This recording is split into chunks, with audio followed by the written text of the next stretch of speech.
बाई तोरो भारी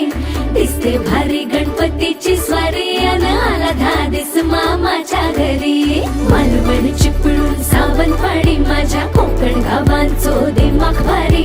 दिसते भारी गणपतीची स्वारी माझ्या कोकणा वाटे तुम्ही वलवा गाडी धमा धमान हाका गाडी माझ्या कोकणचो रस्तो